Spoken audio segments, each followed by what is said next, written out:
Hello, जय हिंद, नमस्कार दोस्तों। आप सभी का स्वागत है आपके अपने YouTube channel online GK free classes में। आज के इस क्लास में हम आरआरबी एनटीपीसी सीबीटी 1 एग्जाम 2025 के लिए बहुत ही इम्पोर्टेंट क्वेश्चन पेपर लेकर आए हैं। और मेरे भाई, इस क्वेश्चन पेपर के अंदर हम उन्हीं क्वेश्चनों को कवर करेंगे जो क्वेश्चन आपके आरआरबी एनटीपीसी सीबीटी 1 एग्जाम 2025 के लिए इंपॉर्टेंट रहेंगे। इसलिए इस क्वेश्चन पेपर को आपको कंप्लीट देखना है और इस क्वेश्चन पेपर के एंड में आपको बताना है कि आपके टोटल कितने क्वेश्चन है सही होते हैं। और यदि आप इस YouTube चैनल से पहली बार जुड़े हैं तो इस YouTube चैनल को कर लीजिए सब्सक्राइब और बेल आइकन को प्रेस करना, ताकि ऐसी शानदार क्लास का नोटिफिकेशन आपको सबसे पहले देखने को मिले। तो चलिए शुरू करते हैं आज के इस क्वेश्चन पेपर को बिना देरी के। पहला प्रश्न है आप सभी के सामने, न्यूटन का तीसरा नियम किस सिद्धांत पर आधारित है? ऑप्शन ए है जड़त्व के सिद्धांत पर है, ऑप्शन बी है संवेग संरक्षण के सिद्धांत पर है, ऑप्शन सी है क्रिया प्रतिक्रिया के सिद्धांत पर है और ऑप्शन डी है बलागुण के सिद्धांत पर है। तो यहाँ पर देखिए इन चारों में से करेक्ट आंसर हो जाएगा सभी का ऑप्शन है सी, यानी कि न्यूटन का तीसरा नियम क्रिया प्रतिक्रिया के सिद्धांत पर आधारित है। तो पहले प्रश्न के अंदर करेक्ट आंसर हो जाएगा सभी का ऑप्शन है सी। तो चलिए फिर अगला प्रश्न देखते हैं। दूसरा प्रश्न है आप सभी के सामने, विटामिन डी की कमी से कौन सा रोग होता है? ऑप्शन ए है स्कर्वी, ऑप्शन बी है रिकेट्स, ऑप्शन सी है एनीमिया और ऑप्शन डी है रतौंधी। तो यहाँ पर देखिए इन चारों में से करेक्ट आंसर हो जाएगा सभी का ऑप्शन है बी, यानी कि विटामिन डी की कमी से रिकेट्स नामक रोग होता है। तो दूसरे प्रश्न के अंदर करेक्ट आंसर हो जाएगा सभी का ऑप्शन है बी। और मेरे भाई यहाँ पर देखिए काफी बार एग्जाम के अंदर पूछ लिया जाता है कि स्कर्वी रोग किस विटामिन की कमी से होता है। तो याद रखना स्कर्वी रोग विटामिन सी की कमी से होता है। इसी के साथ में पूछ लिया जाता है कि एनीमिया रोग किस विटामिन की कमी से होता है। तो मेरे भाई याद रखना विटामिन B12 की कमी से होता है एनीमिया रोग, ठीक है। और एक प्रश्न और पूछ लिया जाता है कि रतौंधी रोग किस विटामिन की कमी से होता है। तो याद रखना विटामिन ए की कमी से होता है रतौंधी रोग, ठीक है। तो चलिए फिर अगला प्रश्न देखते हैं।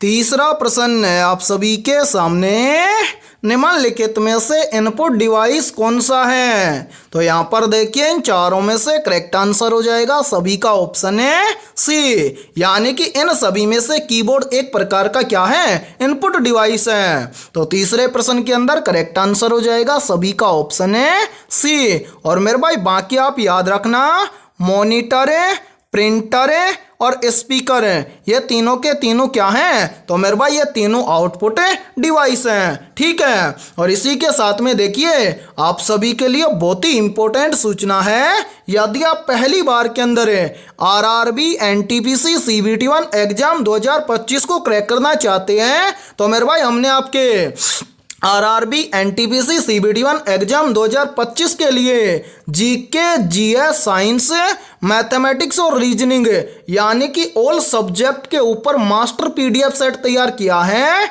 और जो भी अभ्यर्थी ये मास्टर पीडीएफ सेट लेना चाहता है वो हमारे इस व्हाट्सएप नंबर पर कांटेक्ट करके ले सकता है। और मेरे भाई इस मास्टर पीडीएफ सेट की प्राइस हमने रखी है मात्र और मात्र 65 रुपये, यानी कि 65 रुपये की फीस के अंदर आपको ये मास्टर पीडीएफ सेट दिया जाएगा। और इस मास्टर पीडीएफ सेट के अंदर हमने बहुत ही इंपॉर्टेंट क्वेश्चनों को कवर किया है और सभी क्वेश्चन आपको सॉल्यूशन के साथ में मिलने वाले हैं। और मैं आप सभी को एक गारंटी देता हूं, यदि आप कुछ दिनों के अंदर इस मास्टर पीडीएफ सेट को अच्छे से तैयार कर लेते हो तो आप आराम से आरआरबी एनटीपीसी सीबीटी 1 एग्जाम 2025 को क्रैक कर जाओगे। तो मेरे भाई जल्दी से जाइए और इस व्हाट्सएप नंबर पर आप कांटेक्ट करके इस पीडीएफ सेट को ले लीजिए और एग्जाम से पहले अपनी तैयारी को मजबूत बना लीजिए, ठीक है। तो चलिए फिर अगला प्रश्न देखते हैं। चौथा प्रश्न है आप सभी के सामने, कोशिका का पावर हाउस किसे कहा जाता है? ऑप्शन ए राइबोसोम को, ऑप्शन बी है माइटोकॉन्ड्रिया को, ऑप्शन सी है लाइसोसोम को और ऑप्शन डी है नाभिक को। तो यहाँ पर देखिए इन चारों में से करेक्ट आंसर हो जाएगा सभी का ऑप्शन है बी, यानी कि कोशिका का पावर हाउस कहा जाता है माइटोकॉन्ड्रिया को। तो चौथे प्रश्न के अंदर करेक्ट आंसर हो जाएगा सभी का ऑप्शन है बी। तो चलिए फिर अगला प्रश्न देखते हैं। पांचवा प्रश्न है आप सभी के सामने, जल का घनत्व सबसे अधिक किस तापमान पर होता है? ऑप्शन ए 0 डिग्री सेल्सियस तापमान पर है, ऑप्शन बी है 4 डिग्री सेल्सियस तापमान पर है, ऑप्शन सी है 100 डिग्री सेल्सियस तापमान पर है और ऑप्शन डी है 25 डिग्री सेल्सियस तापमान पर है। तो जल्दी से बताइए इन चारों में से करेक्ट आंसर है क्या होगा? आपसे पूछा गया है कि जल का घनत्व सबसे अधिक किस तापमान पर होता है। तो यहाँ पर देखिए करेक्ट आंसर हो जाएगा सभी का ऑप्शन है बी, यानी कि जल का घनत्व सबसे अधिक होता है 4 डिग्री सेल्सियस तापमान पर। तो पांचवें प्रश्न के अंदर करेक्ट आंसर हो जाएगा सभी का ऑप्शन है बी। तो चलिए फिर अगला प्रश्न देखते हैं। छठा प्रश्न है आप सभी के सामने, जय जवान जय किसान का नारा किसने दिया था? ऑप्शन ए महात्मा गांधी ने, ऑप्शन बी है लाल बहादुर शास्त्री ने, ऑप्शन सी है जवाहरलाल नेहरू ने और ऑप्शन डी है इंदिरा गांधी ने। तो यहाँ पर देखिए इन चारों में से करेक्ट आंसर हो जाएगा सभी का ऑप्शन है बी, यानी कि जय जवान जय किसान का नारा दिया था लाल बहादुर शास्त्री ने। तो छठे प्रश्न के अंदर करेक्ट आंसर हो जाएगा सभी का ऑप्शन है बी। तो चलिए फिर अगला प्रश्न देखते हैं। सातवां प्रश्न है आप सभी के सामने, कंप्यूटर की मेमोरी को मापने की इकाई क्या है? ऑप्शन ए है किलोमीटर, ऑप्शन बी है लीटर, ऑप्शन सी है बाइट और ऑप्शन डी है हर्ट्ज। तो जल्दी से बताइए इन चारों में से करेक्ट आंसर क्या होगा? आपसे पूछा गया है कि कंप्यूटर की मेमोरी को मापने की इकाई क्या है। तो यहाँ पर देखिए इन चारों में से करेक्ट आंसर हो जाएगा सभी का ऑप्शन है सी, यानी कि कंप्यूटर की मेमोरी को मापने की इकाई है बाइट। तो सातवें प्रश्न के अंदर करेक्ट आंसर हो जाएगा सभी का ऑप्शन है सी। तो चलिए फिर अगला प्रश्न देखते हैं। आठवां प्रश्न है आप सभी के सामने, कोशिका की खोज किस वैज्ञानिक ने की थी? मेरे भाई मोस्ट इंपोर्टेंट प्रश्न है ये। तो जल्दी से बताइए इन चारों में से करेक्ट आंसर क्या होगा? आपसे पूछा गया है कि कोशिका की खोज किस वैज्ञानिक ने की थी। तो यहाँ पर देखिए इन चारों में से करेक्ट आंसर हो जाएगा सभी का ऑप्शन है ए, यानी कि कोशिका की खोज वैज्ञानिक रॉबर्ट हुक ने की थी। तो आठवें प्रश्न के अंदर करेक्ट आंसर हो जाएगा सभी का ऑप्शन है ए। तो चलिए फिर अगला प्रश्न देखते हैं। नौवां प्रश्न है आप सभी के सामने, भारतीय संविधान सभा के अध्यक्ष कौन थे? Option A doctor B R. Ambedkar, option B है राजेंद्र प्रसाद, ऑप्शन सी है जवाहरलाल नेहरू और ऑप्शन डी है भीमराव मेहता। तो यहाँ पर देखिए इन चारों में से करेक्ट आंसर हो जाएगा सभी का ऑप्शन है बी, यानी कि भारतीय संविधान सभा के अध्यक्ष थे डॉक्टर राजेंद्र प्रसाद। तो नौवें प्रश्न के अंदर करेक्ट आंसर हो जाएगा सभी का ऑप्शन है बी। तो चलिए फिर अगला प्रश्न देखते हैं। 10वां प्रश्न है आप सभी के सामने, निम्न में से ओजोन परत पृथ्वी को किससे बचाती है? तो यहाँ पर देखिए इन चारों में से करेक्ट आंसर हो जाएगा सभी का ऑप्शन है बी यानी कि ओजोन परत पृथ्वी को पराबैंगनी किरणों से बचाती है। तो 10वें प्रश्न के अंदर करेक्ट आंसर हो जाएगा सभी का ऑप्शन है बी। और मेरे भाई यहाँ पर देखिए, यदि ये क्लास आपको पसंद आ रही है तो जल्दी से एक बार इस क्लास को लाइक कर दीजिए। और यदि आप इस YouTube चैनल से पहली बार जुड़े हैं तो इस YouTube चैनल को कर लीजिए सब्सक्राइब और बेल आइकन को प्रेस करना, ताकि ऐसी ही शानदार क्लास का नोटिफिकेशन आपको सबसे पहले देखने को मिले।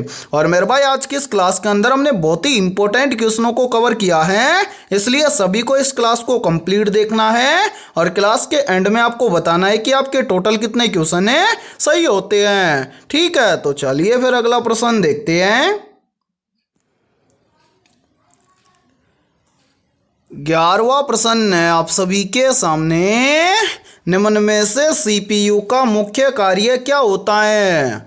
ऑप्शन ए है प्रिंट करना, ऑप्शन बी है स्कैन करना, ऑप्शन सी है डेटा प्रोसेस करना और ऑप्शन डी है डेटा स्टोर करना। तो जल्दी से बताइए इन चारों में से करेक्ट आंसर है क्या होगा। आपसे पूछा गया है कि सीपीयू का मुख्य कार्य क्या होता है। तो यहाँ पर देखिए इन चारों में से करेक्ट आंसर हो जाएगा सभी का ऑप्शन है सी, यानी कि सीपीयू का मुख्य कार्य होता है डेटा प्रोसेस करना। तो 11वें प्रश्न के अंदर करेक्ट आंसर हो जाएगा सभी का ऑप्शन है सी। और मेरे भाई काफी बार एग्जाम के अंदर पूछ लिया जाता है कि सीपीयू का पूरा नाम क्या होता है। तो मेरे भाई याद रखना, सीपीयू का पूरा नाम होता है सेंट्रल प्रोसेसिंग यूनिट। ठीक है, और इसी सीपीयू को कंप्यूटर का मस्तिष्क भी कहा जाता है। ठीक है, तो चलिए फिर अगला प्रश्न देखते हैं। 12वां प्रश्न है आप सभी के सामने, पृथ्वी का सबसे ऊपरी भाग क्या कहलाता है? ऑप्शन ए है मेंटल, ऑप्शन बी है क्रस्ट, ऑप्शन सी है कोर और ऑप्शन डी है आंतरिक कोर। तो यहाँ पर देखिए इन चारों में से करेक्ट आंसर हो जाएगा सभी का ऑप्शन है बी, यानी कि पृथ्वी का सबसे ऊपरी भाग कहलाता है क्रस्ट। तो 12वें प्रश्न के अंदर करेक्ट आंसर हो जाएगा सभी का ऑप्शन है बी। तो चलिए फिर अगला प्रश्न देखते हैं।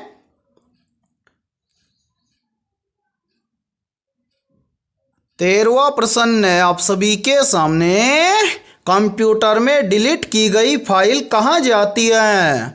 ऑप्शन ए है कीबोर्ड में, ऑप्शन बी है रैम मेमोरी में, ऑप्शन सी है रिसाइकल बिन में और ऑप्शन डी है हार्ड डिस्क में। तो यहाँ पर देखिए इन चारों में से करेक्ट आंसर हो जाएगा सभी का ऑप्शन है सी, यानी कि कंप्यूटर में डिलीट की गई फाइल कहाँ जाती है? तो मेरे भाई कंप्यूटर में डिलीट की गई फाइल जाती है रिसाइकल बिन में। तो 13वें प्रश्न के अंदर करेक्ट आंसर हो जाएगा सभी का ऑप्शन है सी। तो चलिए फिर अगला प्रश्न देखते हैं।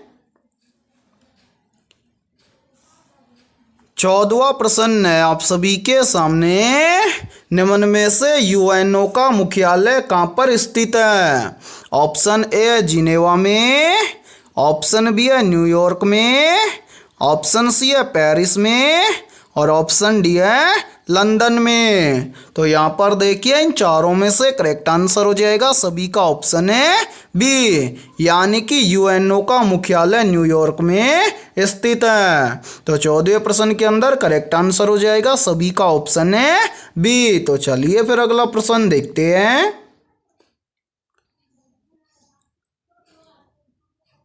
15वां प्रश्न है आप सभी के सामने, निम्न में से माउस कंप्यूटर का कौन सा डिवाइस है?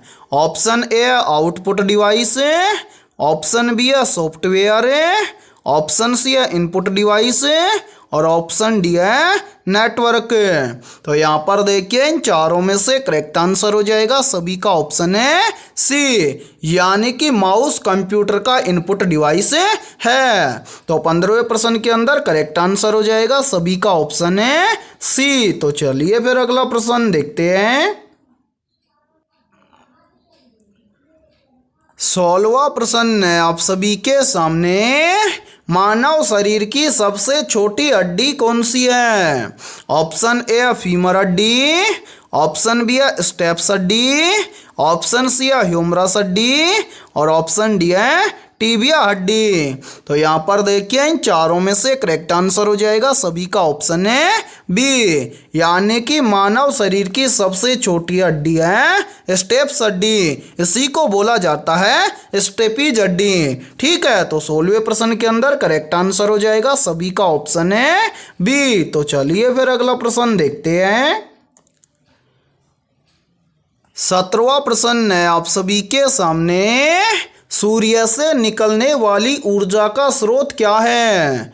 ऑप्शन ए है दहन, ऑप्शन बी है न्यूक्लियर फ्यूजन, ऑप्शन सी है न्यूक्लियर फिशन और ऑप्शन डी है रेडिएशन। तो यहाँ पर देखिए इन चारों में से करेक्ट आंसर हो जाएगा सभी का ऑप्शन है बी, यानी कि सूर्य से निकलने वाली ऊर्जा का स्रोत है न्यूक्लियर फ्यूजन। तो 17वें प्रश्न के अंदर करेक्ट आंसर हो जाएगा सभी का ऑप्शन है बी। और मेरे भाई वेरी वेरी इंपॉर्टेंट प्रश्न है ये, चाहे तो आप इस प्रश्न को अपनी नोटबुक के अंदर भी नोट कर सकते हैं या फिर आप इस प्रश्न का स्क्रीनशॉट भी ले सकते हैं। ठीक है, तो चलिए फिर अगला प्रश्न देखते हैं। 18वां प्रश्न है आप सभी के सामने, निम्नलिखित में से URL का पूरा नाम क्या है? तो यहाँ पर देखिए इन चारों में से करेक्ट आंसर हो जाएगा सभी का ऑप्शन है ए, यानी कि URL का पूरा नाम है यूनिफॉर्म रिसोर्स लोकेटर। तो 18वें प्रश्न के अंदर करेक्ट आंसर हो जाएगा सभी का ऑप्शन है ए। तो चलिए फिर अगला प्रश्न देखते हैं। 9वां प्रश्न है आप सभी के सामने, निम्न में से राउटर का उपयोग किसके लिए होता है? तो यहाँ पर देखिए इन चारों में से करेक्ट आंसर हो जाएगा सभी का ऑप्शन है बी, यानी कि राउटर का उपयोग नेटवर्किंग के लिए होता है। तो 19वें प्रश्न के अंदर करेक्ट आंसर हो जाएगा सभी का ऑप्शन है बी। और मेरे भाई यहाँ पर देखिए आप सभी के लिए बहुत ही इंपॉर्टेंट सूचना है, यदि आप पहली बार के अंदर RRB NTPC CBT1 एग्जाम 2025 को क्रैक करना चाहते हैं तो मेरे भाई हमने आपके RRB NTPC CBT1 एग्जाम 2025 के लिए मास्टर PDF सेट तैयार किया है। और मेरे भाई इस मास्टर PDF सेट के अंदर आपको ऑल सब्जेक्ट मिलने वाले हैं और मेरे भाई सभी सब्जेक्ट के ऊपर हमने मोस्ट इंपोर्टेंट क्वेश्चनों को तैयार किया है। और जो भी अभ्यर्थी ये मास्टर PDF सेट लेना चाहता है वो हमारे इस व्हाट्सएप नंबर पर कॉन्टैक्ट करके ले सकता है। व्हाट्सएप नंबर है 7374826893। ये हमारा व्हाट्सएप नंबर है। इस व्हाट्सएप नंबर पर आप कांटेक्ट करके आपको क्या करना है, इस मास्टर PDF सेट को ले लेना है। और मेरे भाई इस मास्टर PDF सेट की प्राइस हमने रखी है मात्र और मात्र 65 रुपये, यानी कि 65 रुपये की फीस के अंदर आपको रामबाण क्वेश्चनों का मास्टर PDF सेट दिया जाएगा। और इस मास्टर PDF सेट के अंदर आपको जितने भी क्वेश्चन मिलेंगे सभी क्वेश्चन आपको सॉल्यूशन के साथ में मिलने वाले हैं। और आपके पास मात्र 19 से 20 दिन बचे हुए हैं, तो जो भी अभ्यर्थी 19 से 20 दिन के अंदर इस मास्टर PDF सेट को अच्छे से तैयार कर लेगा तो मैं उसको गारंटी देता हूं वो लगभग इस मास्टर PDF सेट में से 85 प्लस क्वेश्चनों को आसानी से कवर कर जाएगा। ठीक है, तो चलिए फिर अगला प्रश्न देखते हैं। 20वां प्रश्न है आप सभी के सामने, निम्न में से कौन सा तत्व गैसीय अवस्था में पाया जाता है? ऑप्शन ए लोहा, ऑप्शन बी है ऑक्सीजन, ऑप्शन सी है पारा और ऑप्शन डी है सोना। तो यहाँ पर देखिए इन चारों में से करेक्ट आंसर हो जाएगा सभी का ऑप्शन है बी, यानी कि ऑक्सीजन तत्व गैसीय अवस्था में पाया जाता है। तो 20वें प्रश्न के अंदर करेक्ट आंसर हो जाएगा सभी का ऑप्शन है बी। तो मेरे भाई आज की इस क्लास के अंदर इतना ही। यदि ये क्लास आपको पसंद आई है तो जल्दी से एक बार इस क्लास को लाइक कर दीजिए और यदि आप इस YouTube चैनल से पहली बार जुड़े हैं तो इस YouTube चैनल को कर लीजिए सब्सक्राइब और बेल आइकन को प्रेस करना, ताकि ऐसी शानदार क्लास का नोटिफिकेशन आपको सबसे पहले देखने को मिले। और आज के इस क्लास के अंदर हमने 20 बहुत ही इंपॉर्टेंट क्वेश्चन करवाए हैं। तो इन 20 में से आपके कितने क्वेश्चन सही होते हैं सभी को कमेंट सेक्शन के अंदर कमेंट करके बताना है। और जिन भी अभ्यर्थियों के इन 20 में से लगभग 18 प्लस क्वेश्चन सही हुए हैं तो समझना उनकी तैयारी बेहतर है। तो फिर मिलते हैं ऐसे ही बेहतरीन क्वेश्चनों के साथ शाम को 6 बजे।